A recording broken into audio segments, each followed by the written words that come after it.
Hello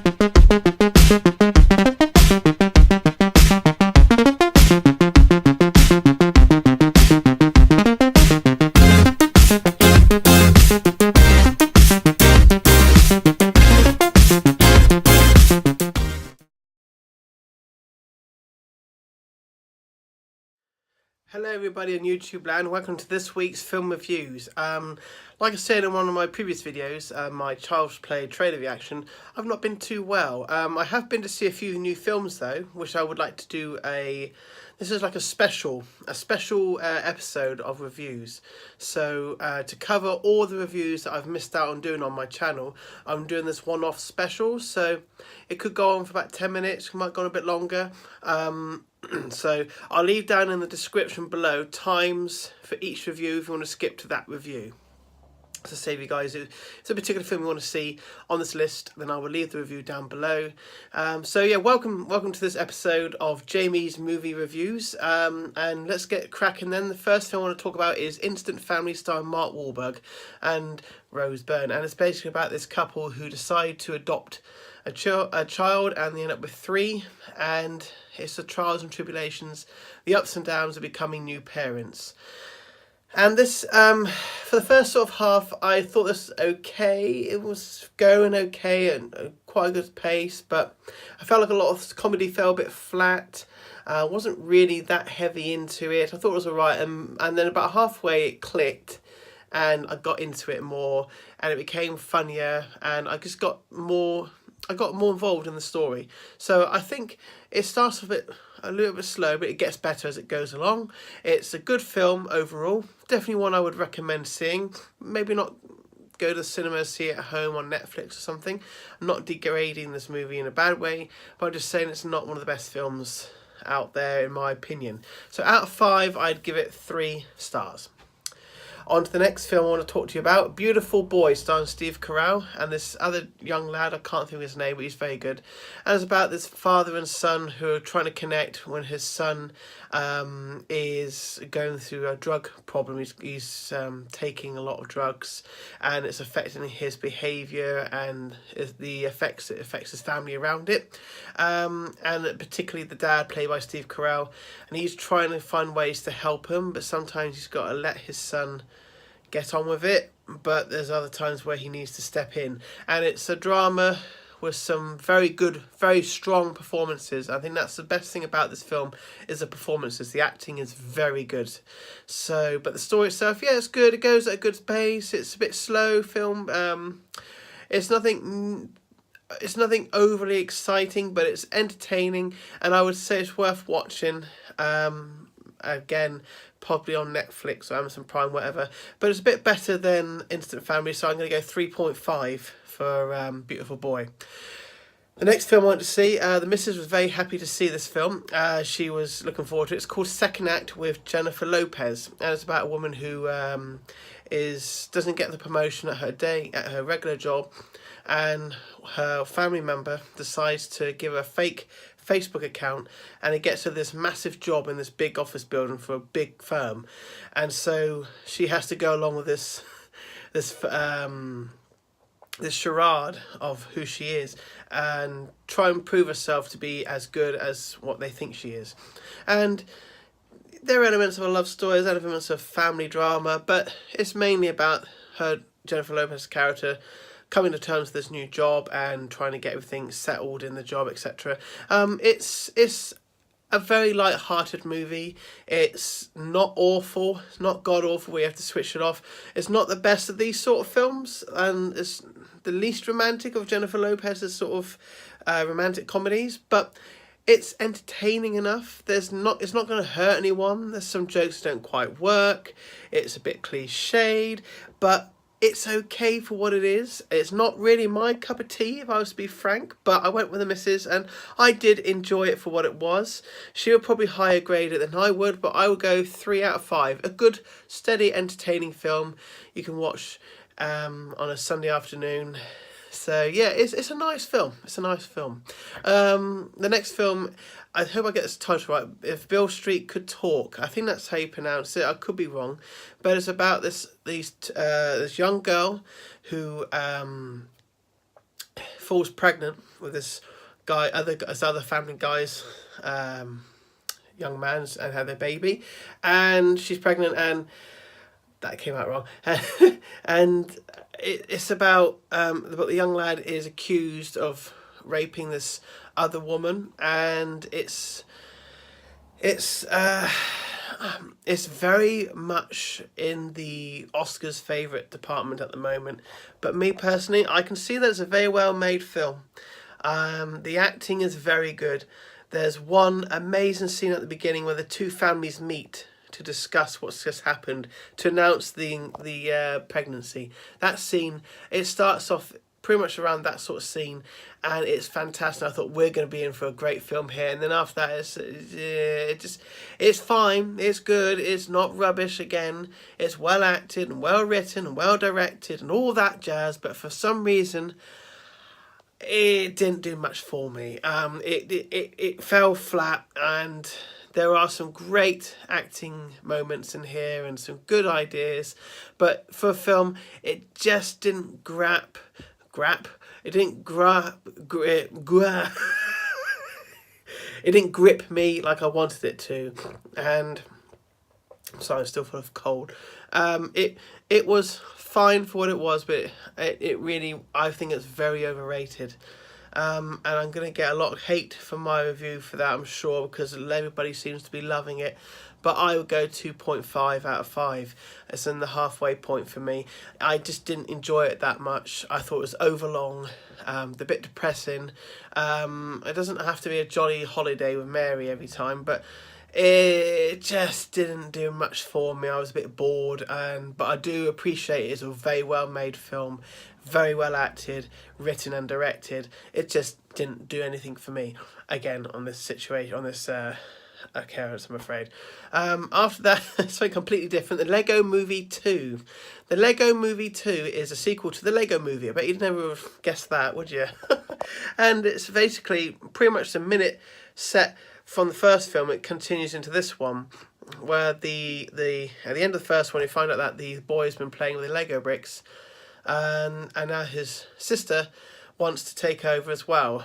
And it's a comedy adventure. You don't really need me to talk about the plot, because this is all about the laughs, and this is a good film. It's not as good as the Lego Movie. Some of the jokes don't quite hit as well, and they repeat some of the jokes from the first film. They don't land as well this time, but I thought it was very good for what it was. It's certainly better than the Lego Ninjago movie, whatever it's called. I didn't go much on that, but this is a step back. This is a step forward from that one, where that was a step back. So this is still got the same cast from the first film, and I think it's fine. I think it's good. There are a couple of catchy songs, not as catchy as Everything Is Awesome, but it's it's just not quite to the quality of the first film, but it's definitely an entertaining film, and if parents go and see this, they aren't going to be too distracted. So I would give that 3.5 out of 5. It's not as good as the original, but it's not a bad movie, and it's certainly better than the Ninjago one. So yeah, that's quite a good film. I really quite enjoyed it. After that, we've got How to Train Your Dragon 3, Hidden World. Sorry, I got my notes here, you see. The Hidden World, and this is the third part of the trilogy, and it's the end of the story. I liked the first one very much. I loved the second one, and I loved the third one. I thought this was a very good film, very beautifully animated, with the same characters, same cast, and there's guys who kills dragons. Excuse me. He comes along to wipe out Hiccup's dragon, and whilst all that's going on, he releases a female dragon for his dragon to fall in love with at the same time, like a trap. And this is a sort of, starts off a bit laid back, but it's really, really good. I really enjoyed this.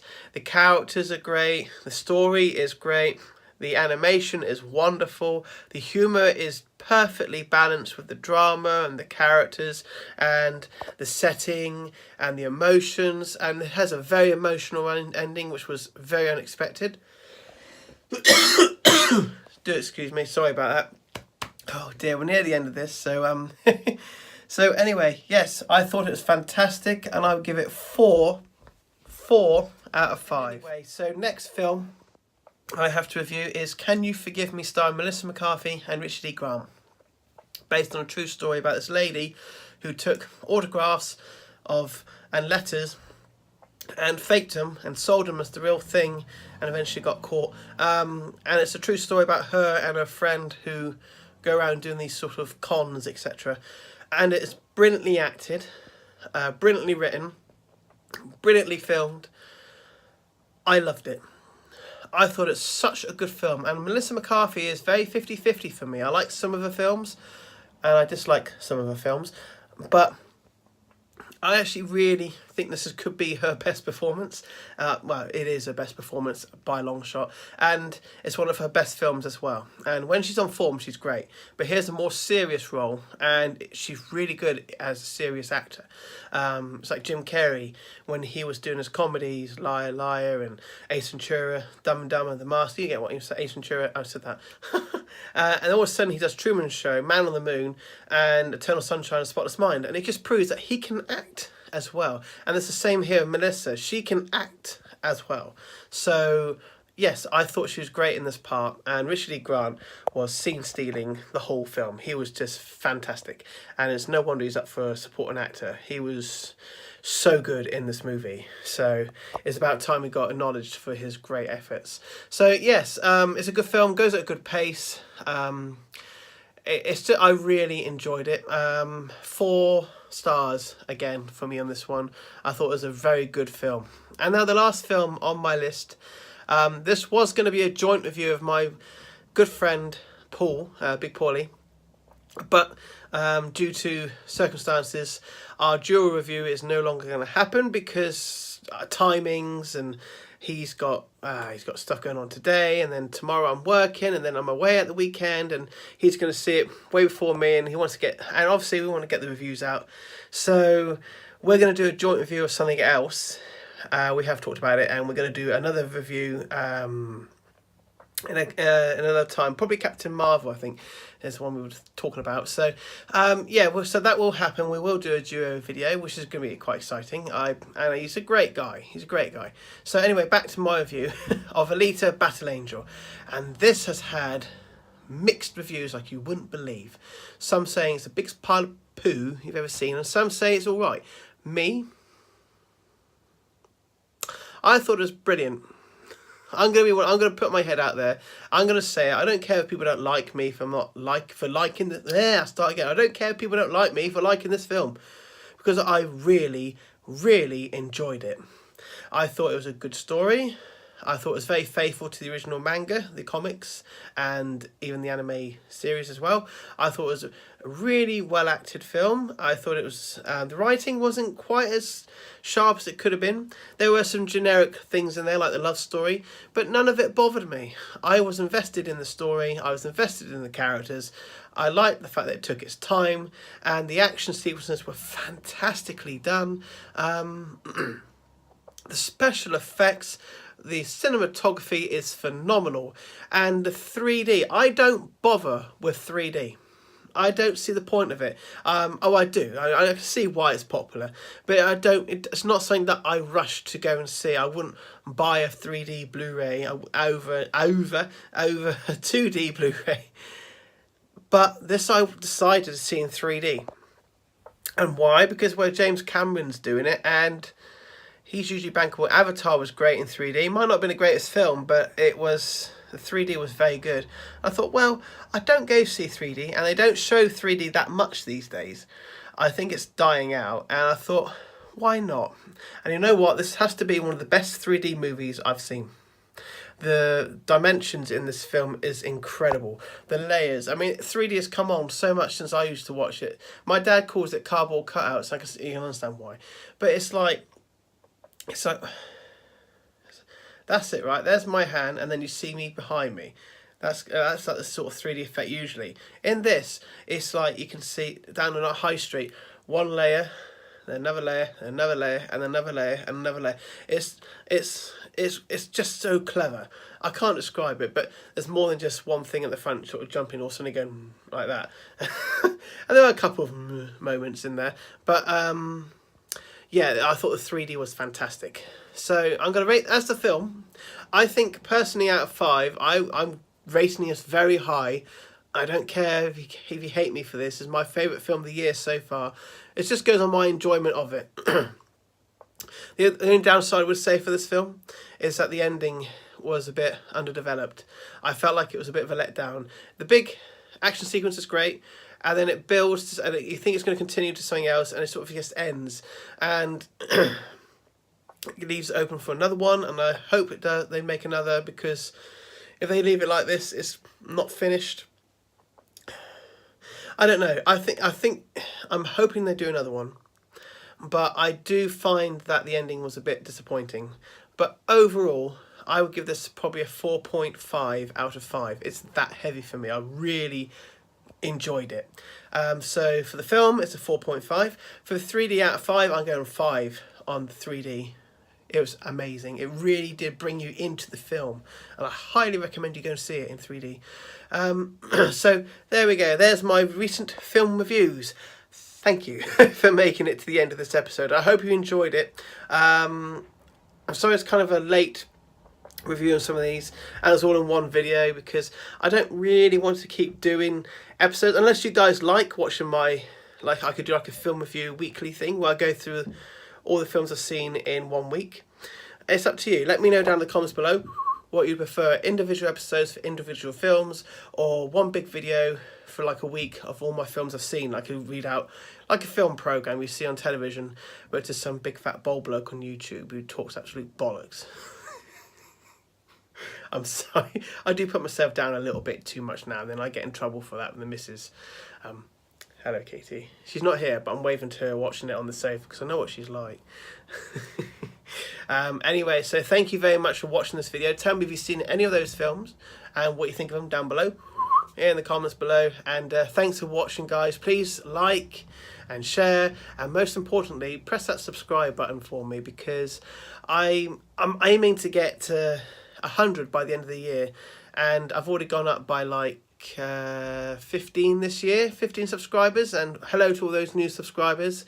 Thank you for joining me on my channel. I do apologise, my voice isn't too great, and I had to cough a couple of times, so I do apologise. I'm just not quite there yet with my health. So yes, please stay and recommend and subscribe, and I'm aiming for 100 by the end of the year. I'm hoping to do so. It's only got like 14 to go, so you never know, I might get there before halfway through this year. So I'm going to go now and have a drink. I shall see you all guys soon. Thanks again for watching, and I'll see you soon in the next video. Toodaloo for now.